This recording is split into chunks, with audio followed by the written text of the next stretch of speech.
they have to tone down. Right. I mean, direct them downward now, and then when they burn out, do Right. something a little lesser. Corrected. Okay. Yeah, and I'll look up the intensity stuff I have in my lighting materials and see what I can find.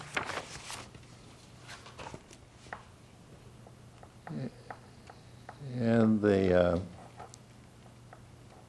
I'll read this to make sure that we've got Yeah. the right sort of, And then on delivery, the only other thing I added, we've sort of referenced it, but, we talked about number of deliveries. We should look at whether or not they gave us a baseline for that. I don't Yeah, I think they remember. did, but that's a good point. And if they didn't, is there, is there any other guideline we want to put in Okay. place? I'm pretty sure they I'm gave not us- sure there yeah. is, but I just put it out there. Okay. All right, so as you guys go through, continuing to look at this between now and the next meeting, again, this idea of how we enforce it, keeping in mind the questions that we've raised. Understanding we have more, Yeah, I mean, is there anything that, as a member of the board, anybody wants to just throw out there on the remaining issues without having a huge discussion for us to give thoughts on, especially I'm open the to fence that, height, yep.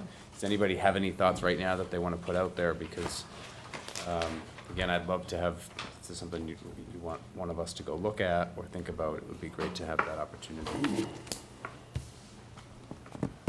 I put in what the last written information we had. I think Tim also checked it and pulled everything that he had, or checked to make sure that I'd gotten it. I think it's consistent with what we were, I believe it's worth all of you checking, that it's consistent with what we saw on the site walk. Then again, whether or not this is what the board wants to recommend is another matter, but I'm pretty sure this is consistent with what was on the site walk, but please check it. The drainage, as I said, is not as up to date because we've gotten new material in the past week, and this is the same, in the past 2 weeks, and this is the same thing that you received 2 weeks ago. So that's all I have on it, is just look at what's there, make sure it's consistent with your understanding, and then we can discuss whether or not we think it's appropriate. But I thought we could at least start from a baseline of, yes, this is what we've understood to be proposed, and then decide whether or not we think it's appropriate. I guess I'd ask if people, my fellow members here think about, we've seen what a Centec said, we've seen what the manufacturer of the sound attenuating material said, and then we've heard what the neighbor said, and they're not all consistent. So Right.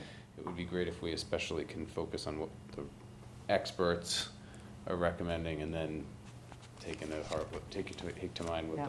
the residents are looking for, and see where, if there's a compromise provision, or if we think one should overrule the other. Yeah, I think that makes sense. For all the detailed information that we've received before the next meeting, it would be a wise idea to go back through and see if we can identify. I wonder from the discussion earlier if the ambient sound, the background, or ambient, same thing, was the ambient sound of the neighborhood without nursery business. I thought that was a really interesting point that Ned Corcoran brought up, is the ambient sound, because of course the neighbors have said the ambient sound is the sound of the neighborhood. But what we're looking at, and I think Alex referenced the idea earlier on something else, is there is an existing nursery business. We're allowing the landscaping business, if this goes through, then the landscaping business comes on top of that. So that's what you brought up is a good point. Is it the ambient noise, the noise of the neighborhood, or is it, so I think what Ned said earlier, is it the noise of the existing nursery business? So, because that makes it, yeah, in the neighborhood, because that does make a The difference. distinction is that is the Yeah. neighborhood today. It's That the is the neighborhood ambient with the sound. 1967. I think you would have to accept the fact that, okay, what are the hours of operation? Obviously, that may dictate the ambient noise Right. level, but yeah, it's a really interesting point.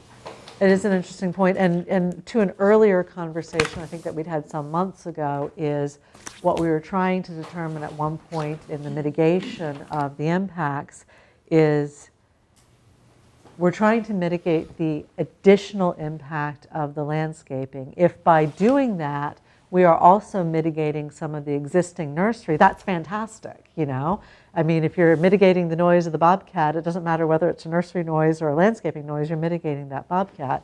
But the real key for us in granting a special permit for a landscaping business is ensuring that we're mitigating that additional impact of the landscaping. So that's a good point, Mike. Yeah. It seems most of the comments on the noise were relative to the bobcats and their sound level and the consistency around the bobcats. Right. In which case, in fact, they're probably, for the most part, the nursery. But I think what you just said was a good point, and that is, if we're indirectly mitigating the sound of the nursery and doing this, then Right. isn't that? That's to the benefit of everybody. Yeah, exactly. So, yes, Alex.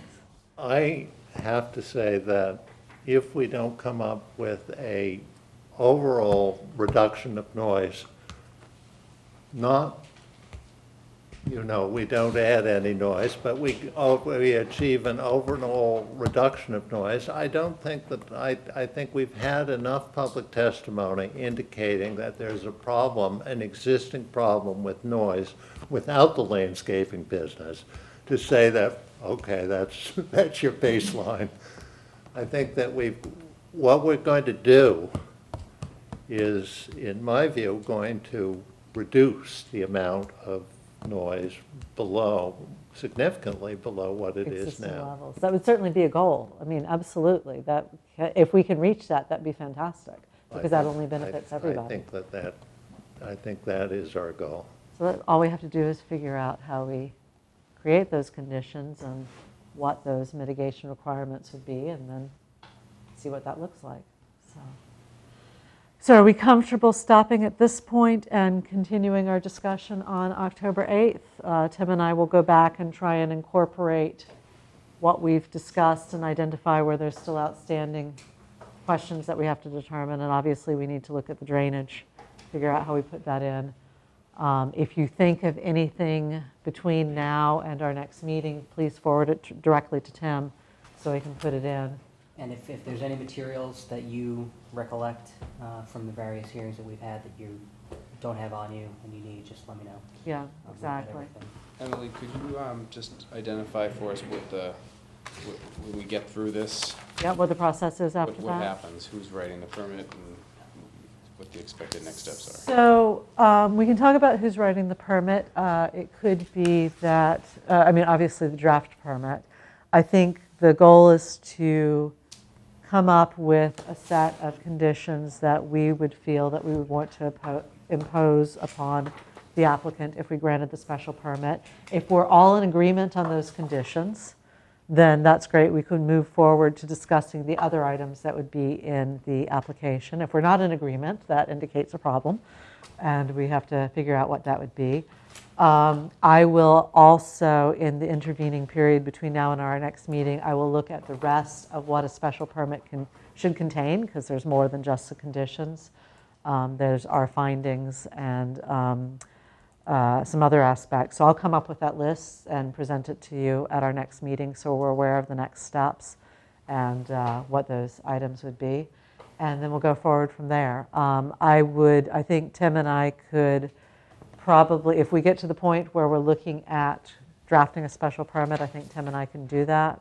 Actually, in identifying what else is needed, it effectively comes up with an outline for that, and we can discuss it. If we feel that at some point somebody else needs to take over the drafting, I'm happy to also talk about that as well. So, but let's at least get to that point. So I would say effectively I could have the outline just by dint of having to see what else is in it by the next meeting. So, What else is on October 8th? do we have anything on October? Deliberations on 333 Industrial Road. Ah, yes, of course. The people that so it'll be a busy night on Yeah, it October sounds that 8th. way. So I think some of the zoning we can get through tonight in a fairly rapid fashion. I have a report to make to you guys based on what happened in the warrant committee. So after we decide that we're going to move this on to the 8th, I'll give that update. And then did Paul Sullivan stay? Oh, okay, there you are behind there. And Paul has a very quick, yes, Paul? Presentation he'd like to make. So I think moving this forward to the 8th, there's no time because it's not a continuation of the public hearing, but obviously I suspect we'll do 333 Brush Hill Road because of the number of people that came tonight first, and then we'll do this as our next item. So, Ned, I would just say that, obviously you've heard questions that the board has had. If your clients have any information that they'd like to put forward, please give it to Tim. If you have any questions on the process, obviously you can give me a call, and I'm happy to talk about the process. So, yeah, thank you. Thank you all for attending. Paul, you've been waiting so patiently. Why don't you give us your quick update, and then we'll do some zoning discussions. Good evening. My name is Paul Sullivan, Smith Road, and I'm working with Charles Casano, who's the owner of the property. And the property is 591 Blue Hill Avenue. It's a former nursery landscape construction site. I think the last time it operated was probably in the 90s. The property contains a little over 64,000 square feet, and I actually took it to the Board of Appeals, I think it was 2013. I'm not sure if you're aware of it, but under Resident A zoning, by special permit, you can go to the Board of Appeals if you have a lot that's greater than 64,000 square feet, but less than 80,000 square feet. You can seek a special permit to create two 32,000 square foot lots. So that's what I did, and I did get the approval from the Board of Appeals, subject to conditions including planning board approval of the access and frontage. Then it didn't go too much further than that for a while, but I'd like to have the planning board consider a two-lot subdivision there. And the way I'm addressing the frontage, and there's two issues there, is if you put a road in that, just a standard road, it's going to eat up a lot of square footage, so you lose the 32,000 square foot lots. You're going to lose one of them anyways. So the concept I came up with is, and it's actually very similar to what I did at 614 and 610 Brush Hill Road. That's why I gave you the assessors map. Because in the upper part, if you follow that 20-foot right-of-way, which is called Perkins Lane, it goes up to Brush Hill Road. And a few years ago, maybe 10 or so, I bought the property at 614, and through a couple different tries and finally figured out, I came to the planning board, and we created a two-lot subdivision. The house in the rear is at 610, is about a 60,000 square foot lot, and its frontage and access was down the 20-foot row, which I improved. I paved it 14-foot private way. And so I'm proposing a similar concept. In one of the packet I gave, the original lot was created in 1929, and if you look at it, it's made up of two lots, Lot A and Lot B. So Lot A is 57,844 square feet. Lot B is on the left side of the property, and it's approximately just under 17 feet wide, and contains 6,767 square feet. It abuts the 20-foot right-of-way, which is known as Perkins Lane, and so I thought it was a natural fit to use that strip of land to create the private lane that would go to the Lot 2, the lot in the rear. And it would also butt Perkins Lane, which is a 20-foot right-of-way, so the combination would be greater than 35 foot. So the Lot 2 would be the owner of the new way. It would be the only user. There's two curb cuts on the property right now, so the private way would come out in the existing curb cut on the left side of the property, and then the house on Lot 1, which is the front house, which would derive its frontage from Brush Hill, Blue Hill Avenue, not from the private way, but out here. There's an existing curb cut here, and I would use that for the driveway of that house as well. So you'd end up with two 32,000 square foot lots. So I could go back then to the Board of Appeals, provided I can create a subdivision, two-lot subdivision that the planning board is satisfied with, and then seek to renew the special permit. I think it may have expired now. I think there's, It was a while ago, yeah. yeah, I think it's 2 years that the permit's good for, and so it would have to be renewed, which is fine.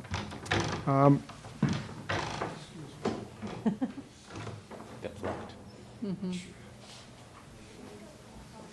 So, you know, if you've driven by the property, it's a pretty run-down buildings, two buildings there. There's a garage and there's the old greenhouse and nursery building. They used to have a retail shop there. They used to sell out of the greenhouse. All the glass is broken, especially this past winter. It even got in worse condition than it was already in.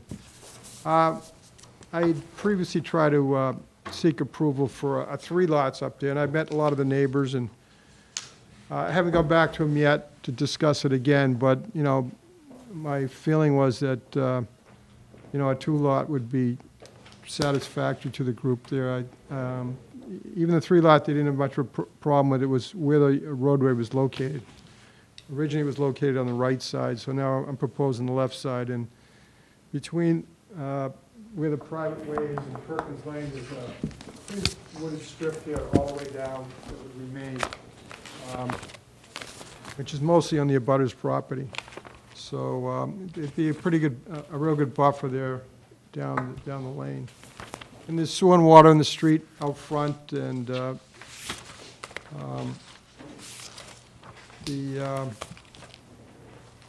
you know, the neighborhood is made up of, on Bose Hill, it's mostly 10,000 square foot lots. And then on the property that's on the north side, it's 608 Brushville Road. There's a little private lane that, the other Brushville Road addresses.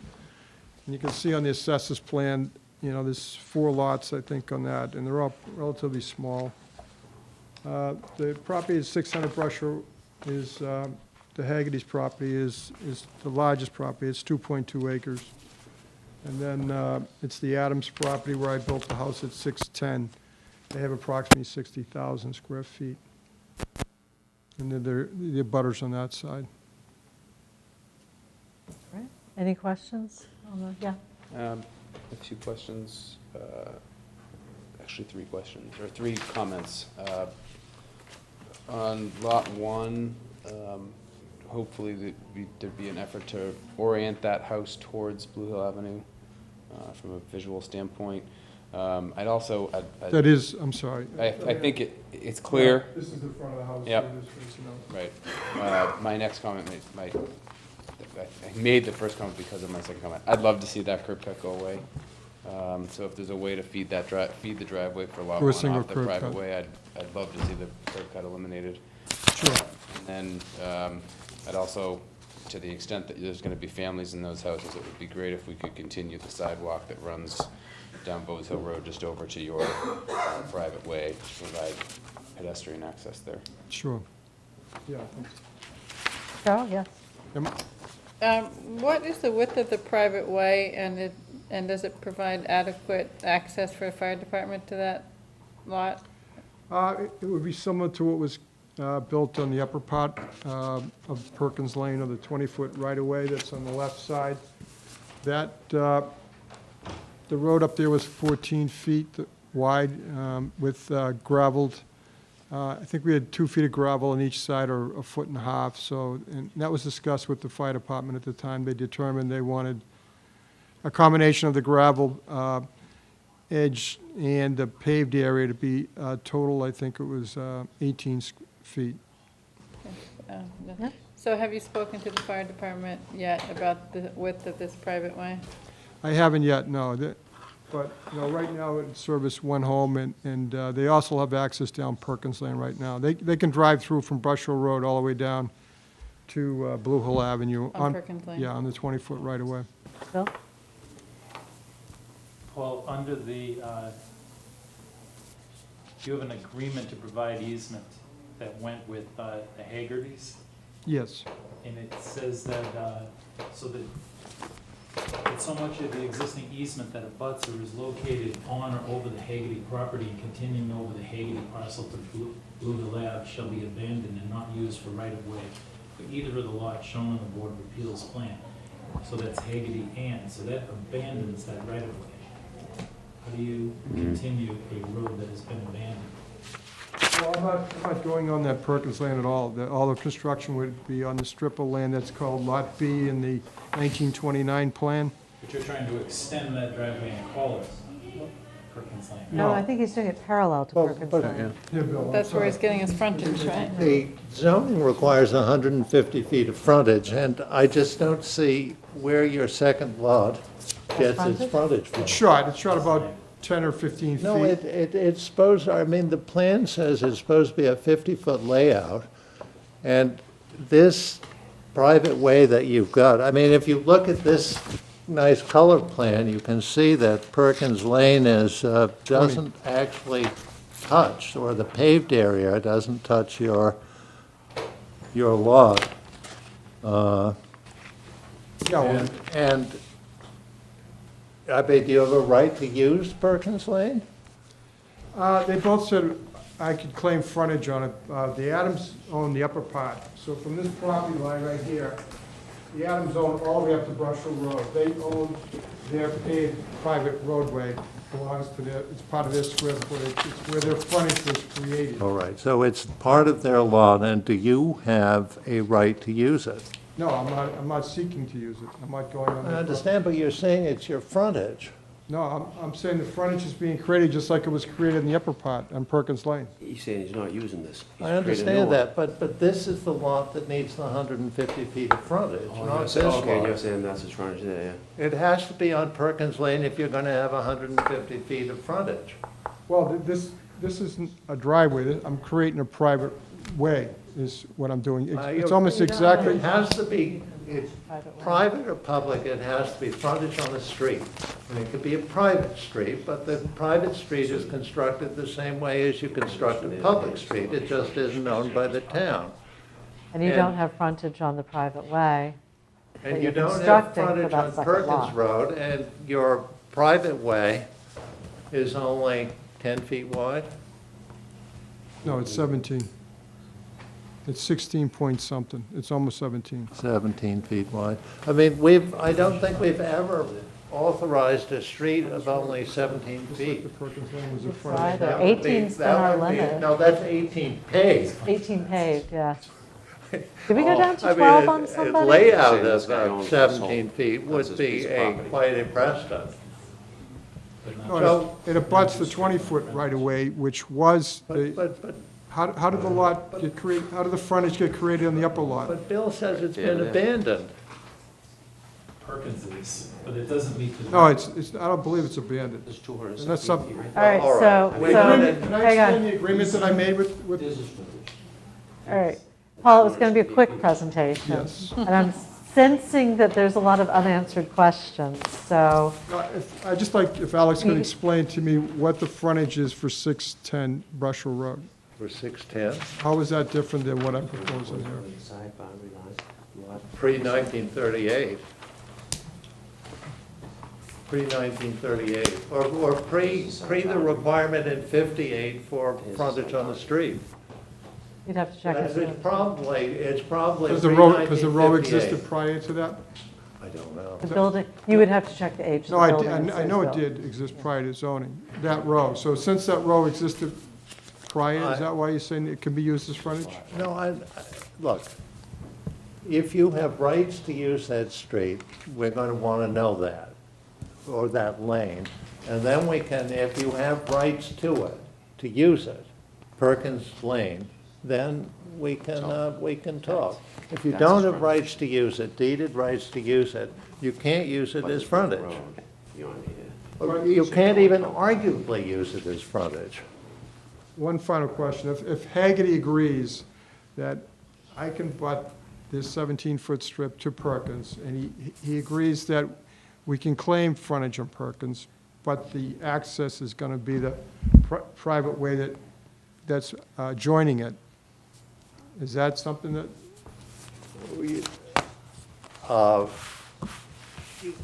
you know, if Haggerty says you can use Perkins to make a 37-foot wide way, but you can't use it as part of the way, you have to construct the paved portion entirely on your own 17 feet.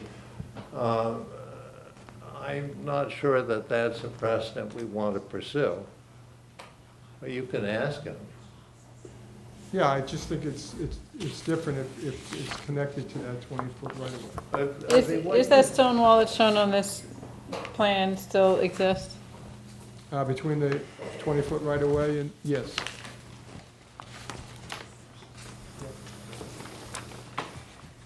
Paul, I think you need to go back and rethink it.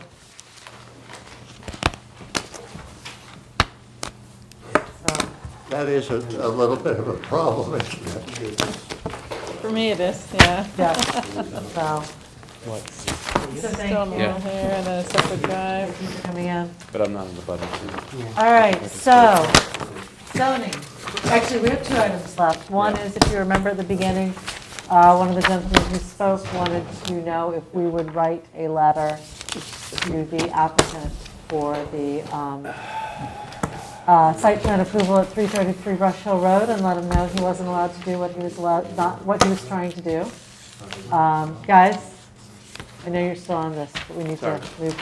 So we had a request to write a letter at the beginning of the meeting from the planning board to the applicant for the site plan approval to say, don't start work without the site plan approval. If you can do out for him. I think that we should ask the building inspector to Yes. put his cease and desist order in writing and send it off to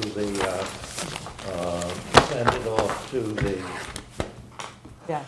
the owner and contractor, whoever it is who should receive it, because the building inspector is the person with the enforcement power. We can send a letter, but But it has no We don't even legal- have a permit to refer to. Right, It should exactly. go certified, Yes, mail. agreed.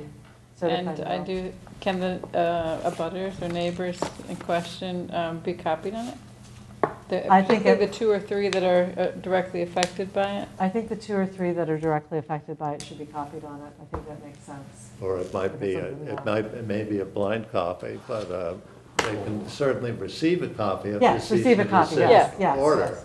Yeah, so that they are So that they aware can- and they can pull it out Right, if so they can somebody show it shows to up. the policeman. So a formal request to the building commissioner that he follow up with a written cease and desist order.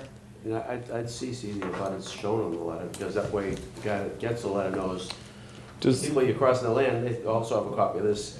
They know you've been told not to do this. Alex, Except does, the order is a legal thing, and CCing people who have no No standing. legal standing, yeah. on a But I think legal they thing. could receive, But they they don't could have to get be copies. CC'd, they could get copies. Alex, That's this is, I mean, you may not know the answers. Do you know if a cease and desist order is something that the police department can enforce? I think that the building inspector, I think that they call the police, they show them the cease and desist order, and the police will, in fact, enforce it. Don't you So- think that's the case, Bill?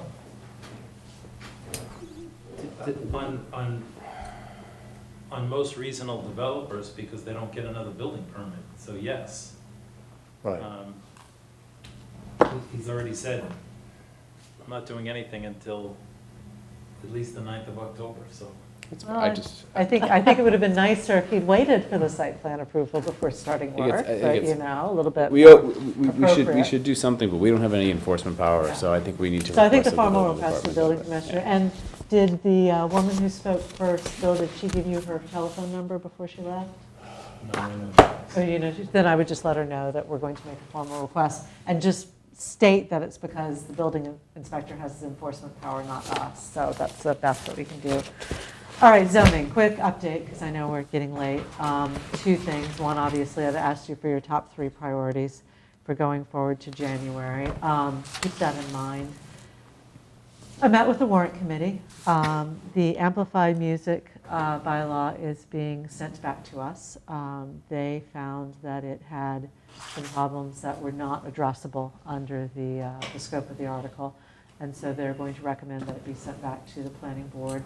I personally am fine with that because I think it gives us a chance to address it for the January submittal. We can throw that into the mix.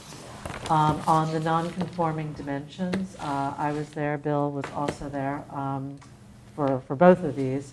Ned Corcoran and Marion McCatrick were there as well to present their views. If you remember, Ned had actually been the one who originally brought this up with the board. The chair of the warrant committee had met with the building inspector, building commissioner actually, and they'd gone back and forth. The building commissioner wasn't quite sure it was solving the problem. He thought it was solving. Marion wasn't sure it wasn't solving the problem. She thought it was solving. So the warrant committee had asked, the warrant committee chair had asked town council to look at some of the changes that the warrant committee had wanted to do, some of the changes that Marion and Ned had suggested, and see whether or not they were within the scope of the article. So at the moment, and I believe the warrant went to press today, or it's going to press tomorrow. At the moment, the warrant committee has recommended no recommendation of time pending town council's review on scope. I actually got that letter about 2 minutes before tonight's meeting started, and town council has ruled that the changes are out of scope based on what the warrant committee said at the meeting and what the warrant committee chair told me after the second meeting, which I was not able to attend because I had something else that night. I would expect the warrant committee to send that back to us for further review. Again, I think doing that allows us to address it for January, so I would put that back in the mix. So I don't know if you guys want to talk about all the zoning articles now or think about it. Obviously, once the warrant committee has come up with its final recommendation, which they couldn't do tonight because they also would have received that minutes before our meeting started, we will have a formal vote on whether or not we wish to accept the warrant committee's recommendation, because of course we don't have to, but just to let you know, their recommendation allows us to bring it back in January. As to that, I don't know if you have initial 3 priorities for January. Yes, Alex? I think we should do signs. Okay, so signs is the top And one. I think we should do signs in a split format. Okay, We should do business signs, we should do residential signs, and we should do sign procedure. All Kinds of what? sign Procedure. sign procedure. Okay, All of, and so that if one goes, you Yeah, know, if there's a right, I problem see what with you mean, one, yep. then we can at least get the others. okay. Brian, do you have a, I'm okay with signs. Okay. I would really like to see bed and breakfasts go forward. I'm continuing to see homes come on the market here that I am concerned we'll lose Okay. from our stock. I saw yesterday that the Salt and Saw House is back on the market, and I know that the Forbes House is not selling. That's another home with significant bedrooms and bathrooms. I would hate to see these homes. There's no provision for condos. It seems like we're a long way off, and there's a lot more work to be done on those. So the bed and breakfast seems like a really good opportunity to potentially preserve some of these homes. okay. And I also believe that from my conversations and what I've heard, it seems like it's a bylaw that would gain support with the right construction and terms behind it. All right. Cheryl? Thoughts? Similar to what we heard from the gentleman tonight about citizens petitions, I do think we need to address those. So I'm going to go beyond 3 to 4. I think that the noise and the lighting, that gentleman came to us last year at the warrant committee. I remember talking to him and the discussion and the frustration that they have. And I do think that, he expressed it tonight. So I think those are things we need to address. In that case, I'm going to make a point to talk to town council. I'll email him tomorrow and clarify what the Dover amendment is on those two, because I think if we go forward, we need to know that before we put any more efforts into it. But that's a very good point. He was very passionate about it. As he alluded to, I met with him, I think this spring. I went over with Anne Marie Fagan to see what the issues were, and he had pictures. Unfortunately, the night was not one that Curry had something on, but certainly it would be worth going back at that time. So I'll check in with town council on that. Yeah? On noise, I think we should give some real thought to what's included in that. Yeah.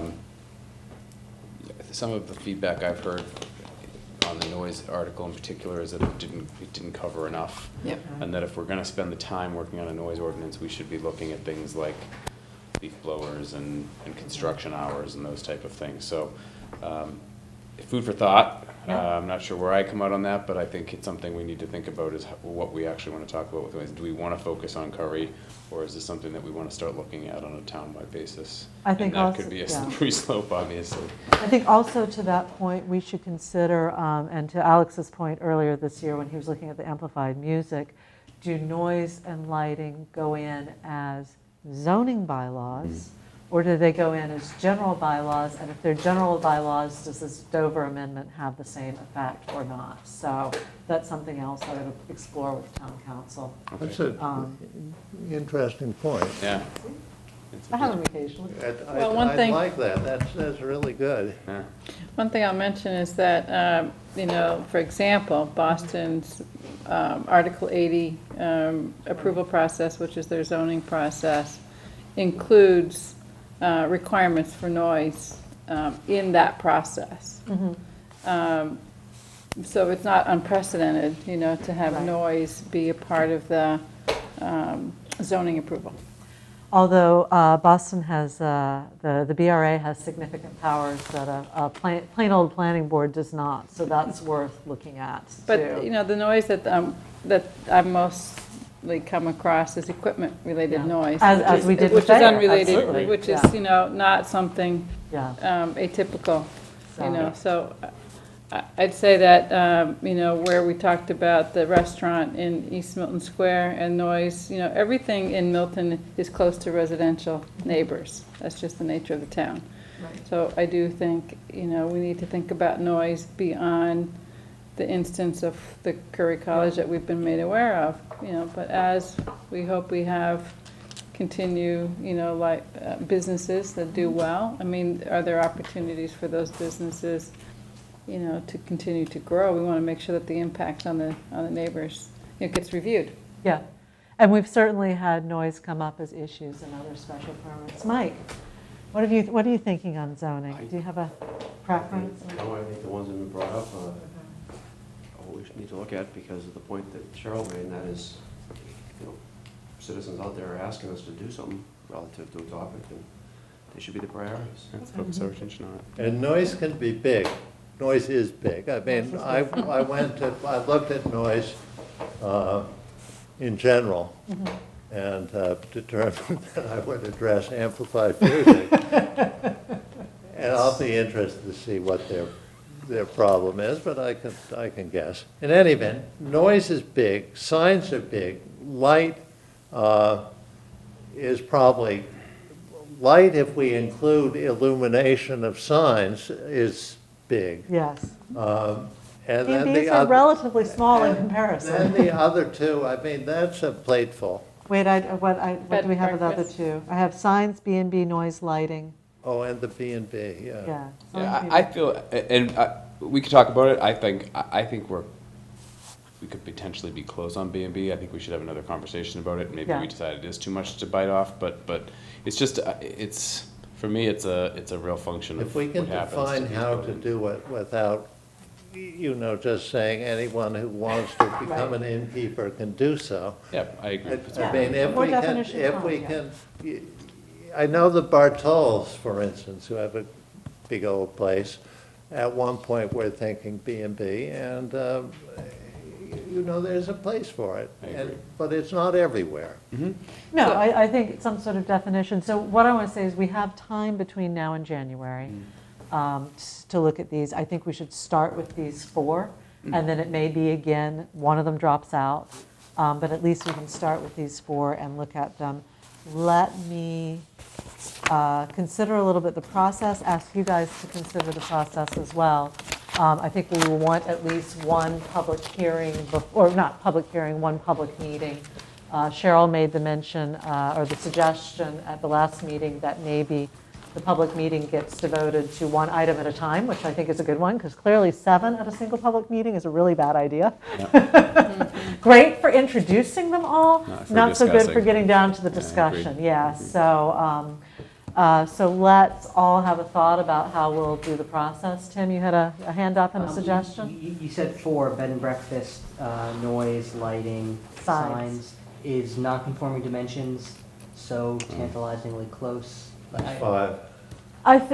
It could be. Let's put it on the list for now and see what the warrant committee says. It may.